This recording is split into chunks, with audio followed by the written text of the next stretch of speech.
নিরাপদ সড়ক কেবল একটি দাবি নয়, এটি প্রতিটি নাগরিকের জীবনের অধিকার নিশ্চিত করার প্রশ্ন। একটি সড়ক দুর্ঘটনা শুধু একটি প্রাণী কেড়ে নেয় না, একটি পরিবারকে শোকাহত করে, একটি সমাজকে ক্ষতিগ্রস্ত করে এবং জাতীয় অর্থনীতির উপর দীর্ঘমেয়াদী প্রভাব ফেলে। তাই সড়ক নিরাপত্তা নিশ্চিত করা আমাদের সকলের সম্মিলিত দায়িত্ব। নিরাপদ সড়ক চাই গত 3 দশকের বেশি ধরে জনসচেতনতা সৃষ্টি, নীতিগত সংস্কারের দাবি এবং নিরাপদ পরিবহন ব্যবস্থা প্রতিষ্ঠায় যে নিরলস ভূমিকা পালন করে আসছে তা সত্যই প্রশংসার দাবিদার। এই সামাজিক আন্দোলন দেশের সড়ক নিরাপত্তা বিষয়ে জাতীয় সচেতনতা তৈরিতে গুরুত্বপূর্ণ অবদান রেখেছে।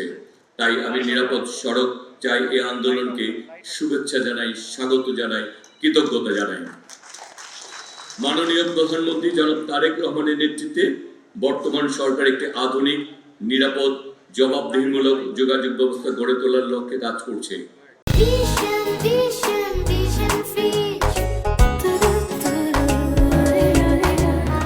সড়ক অবকাঠামো উন্নয়নের পাশাপাশি আমরা সড়ক নিরাপত্তাকে সর্বোচ্চ গুরুত্ব দিয়ে এগিয়ে যাচ্ছি।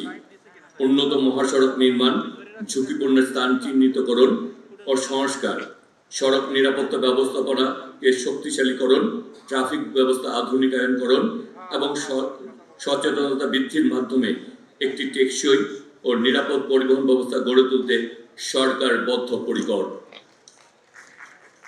এছাড়া প্রযুক্তি নির্ভর সড়ক ব্যবস্থাপনা, তথ্য ভিত্তিক পরিকল্পনা এবং দক্ষ মানব সম্পদ গড়ে তোলার মাধ্যমে সড়ক নিরাপত্তাকে আরো কার্যকর করার উদ্যোগ গ্রহণ করা হয়েছে। সড়ক নির্মাণ, যানবাহনের ফিটনেস, চালকদের প্রশিক্ষণ ও লাইসেন্স, পথচারী বান্ধব অবকাঠামো এবং দুর্ঘটনা পরবর্তী জরুরি সেবা সক্ষমতা বৃদ্ধি, প্রতিটি ক্ষেত্রে সমন্বিত ও দীর্ঘমেয়াদী পরিকল্পনা বাস্তবায়নে সরকার অঙ্গীকারবদ্ধ। আমাদের লক্ষ্য শুধু দুর্ঘটনা কমানো নয়, বরং একটি নিরাপদ, সুশৃঙ্খল ও মানবিক সড়ক সংস্কৃতি প্রতিষ্ঠা করাই আমাদের ঐকান্তিক ইচ্ছা। সরকার একার পক্ষে এই লক্ষ্য অর্জন সম্ভব নয়।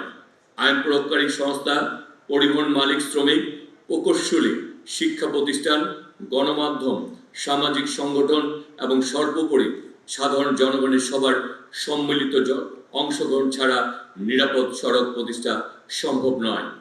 আমাদের প্রত্যেককে ট্রাফিক আইন মেনে চলতে হবে, দায়িত্বশীল আচরণ করতে হবে এবং অন্যকে উদ্বুদ্ধ করতে হবে।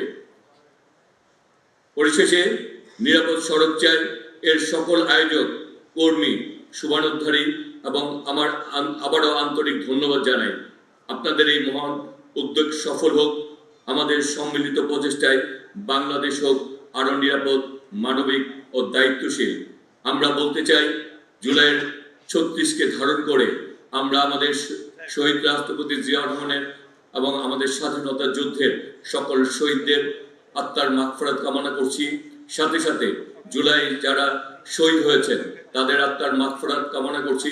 দেশনেত্রী বেগম খালেদা জিয়া সহ গণতান্ত্রিক আন্দোলনে যারা নিহত হয়েছেন, সড়ক দুর্ঘটনায় যারা নিহত হয়েছেন, এই আন্দোলনের সাথে যারা সম্পৃক্ত ছিলেন, আমাদের সাথে আজকে নাই, তাদের আত্মার মাগফিরাত কামনা করছি। আমরা চাই আগামী দিনে সবাই মিলে একটি সুন্দর সম্মিলিতভাবে একটি নিরাপদ সড়ক, নিরাপদ দেশ আমরা গড়ে তুলব। সেই লক্ষ্যেই আমরা তাই জুলাইয়ের চেতনায় বলতে চাই, জুলাইয়ের চেতনায় গর্ব দেশ, সবার আগে বাংলাদেশ। জুলাইয়ের চেতনায় গর্ব দেশ, সবার আগে বাংলাদেশ। আমার আগে আমরা, আমাদের আগে দেশ, সবার আগে বাংলাদেশ।